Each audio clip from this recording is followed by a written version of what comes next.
Hello everyone and जय Shri Shyam. Welcome to my channel nursing research. तो आज हम डिस्कस करेंगे डिफरेंस बिटवीन साइकोसिस एंड न्यूरोसिस की साइकोसिस और न्यूरोसिस में क्या डिफरेंस हमें देखने को मिलता है। ये क्वेश्चन हमें एग्जाम में भी देखने को मिल सकता है।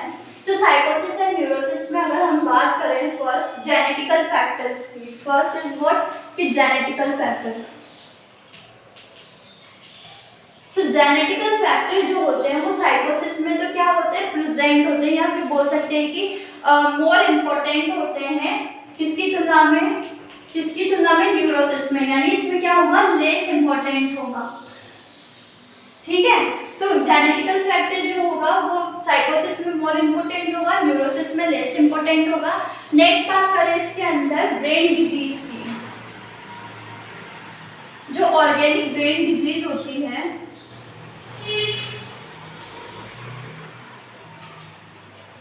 ऑर्गेनिक ब्रेन डिजीज जो होती है वो साइकोसिस में प्रेजेंट होती है, जबकि न्यूरोसिस में क्या होगा, एब्सेंट होगी।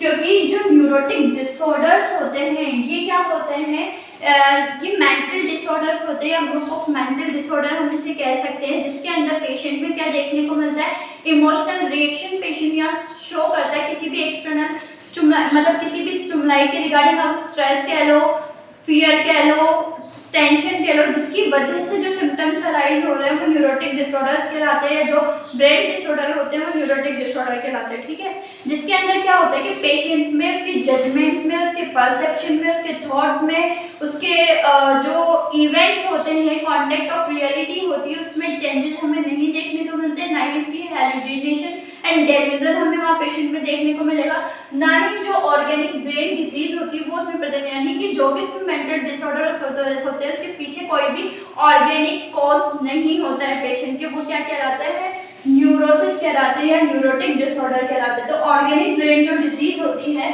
वो साइकोसिस में प्रेजेंट होगी, जबकि न्यूरोसिस में क्या होगी, एब्सेंट होगी। ठीक है, इसके अलावा बात करें स्ट्रेसफुल लाइफ इवेंट की, लाइफ इवेंट। तो स्ट्रेसफुल लाइफ इवेंट क्या होगा, इसमें तो एब्सेंट होगा साइकोसिस में, जबकि न्यूरोसिस में क्या होंगे, प्रेजेंट होंगे। क्योंकि हमने देखा है कि जो न्यूरोटिक डिसऑर्डर्स होते हैं वो स्ट्रेस की वजह से अराइज हो रहे हैं। जैसे कि हम नेक्स्ट पढ़ेंगे आगे जो एंजाइटी डिसऑर्डर्स होते हैं वहाँ पे, सोमेटोफोर्म डिसऑर्डर्स के अंदर, पीटीएसडी के अंदर, तो वहाँ पे हमें पता चलेगा कि जो स्ट्रेस से रिलेटेड डिसऑर्डर होते हैं वो किस में होते हैं, न्यूरोसिस में होते हैं। अगर इसके कुछ साइन एंड सिम्टम्स की बात करें, जैसे कि क्लिनिकल फीचर्स बोल सकते हैं जिसे हम, कि फर्स्ट हमने बात की हेलुसिनेशन एंड डेल्यूजन। जो हेलुसिनेशन एंड डेल्यूजन होता है वो तो साइकोसिस में क्या होगा, प्रेजेंट होगा। ठीक है, और जबकि न्यूरोसिस में वो क्या होगा, एब्सेंट होगा। हमने बताया है कि जो डेल्यूजन और हेलुसिनेशन है वो हमें नहीं देखने को मिलता है न्यूरोसिस के अंदर। ठीक है, नेक्स्ट इसमें बात करेंगे डिस्टर्बेंसेस इन थिंकिंग।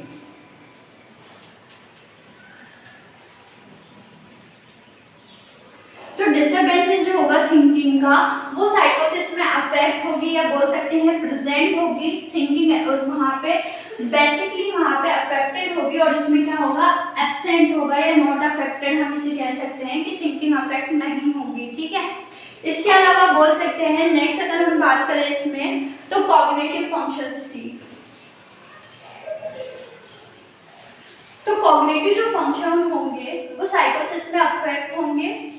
ठीक है, इसमें क्या नहीं होंगे, अफेक्ट नहीं होंगे, नॉट अफेक्ट या फिर प्रेजेंट या एब्सेंट हम इसे बोल सकते हैं। ठीक है, नेक्स्ट बात करते हैं जजमेंट की।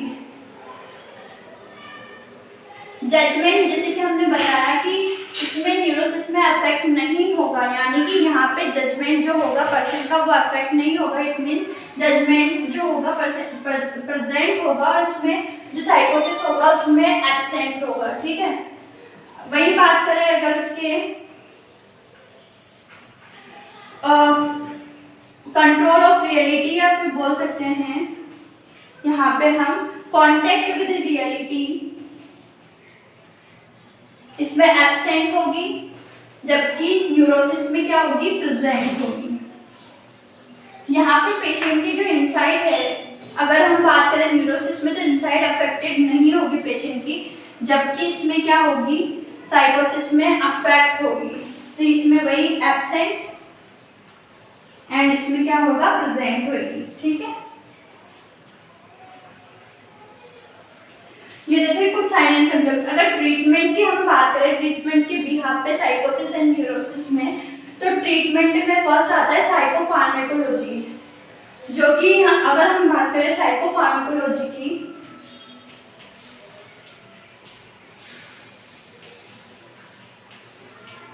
जो कि इसमें क्या होगी, साइकोसिस में तो बोल सकते हैं मोर इम्पोर्टेंट या एसेंशियल हम इसे बोल सकते हैं, एसेंशियल होगी, जबकि इसमें क्या होगी, एसेंशियल नहीं होगी या नॉट एसेंशियल हम इसे कह सकते हैं न्यूरोसिस में। जैसे कि मैंने एंजाइटी डिसऑर्डर्स, इनमें हम देखेंगे कि साइकोफार्माकोथेरेपी यूज तो की जाती है, लेकिन कम अमाउंट में यूज की जाती है, उसके इफेक्ट इतने जल्दी नहीं देखने को मिलते जितने कि साइकोथेरेपी के हमें देखने को मिलते हैं। नेक्स्ट ईसीटी की अगर हम बात करें ट्रीटमेंट के बिहाफ पे, तो ईसीटी इसमें एसेंशियल होती है, जबकि इसमें एसेंशियल नहीं होती है। ठीक है, नेक्स्ट बात करें साइकोथेरेपी की, साइकोथेरेपी इसमें लेस यूजफुल होगी साइकोसिस में, जबकि इसमें मोर यूजफुल होगी। मतलब कि अगर न्यूरोटिक डिसऑर्डर की बात करें, तो न्यूरोटिक डिसऑर्डर के अंदर जो पेशेंट को जो ट्रीटमेंट प्रोवाइड किया जाता है वो साइकोथेरेपी वहाँ प्रोवाइड की जाती है, क्योंकि वहाँ पे एंजाइटी इसको अकर हो रही है, उसके थॉट डिस्टर्ब हो रहे हैं, तो उस वजह से हमें ये देखने को मिलती है। ठीक है, थॉट डिस्टर्ब नहीं कह सकते कि इस पेशेंट का जो भी बोल सकते हैं कि जो भी उसमें एंजाइटी अकर हो रही है, उस वजह से हमें उसको क्या देनी होती है, साइकोथेरेपी प्रोवाइड करनी होती है पेशेंट को। और लास्ट आता है प्रोग्नोसिस।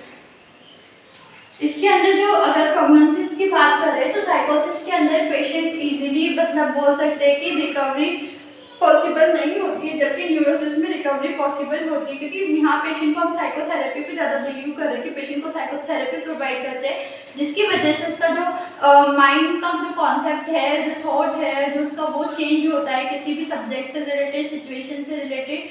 ठीक है, तो ये कुछ डिफरेंसेस थे, छोटा सा टॉपिक था साइकोसिस एंड न्यूरोसिस में डिफरेंसेस का।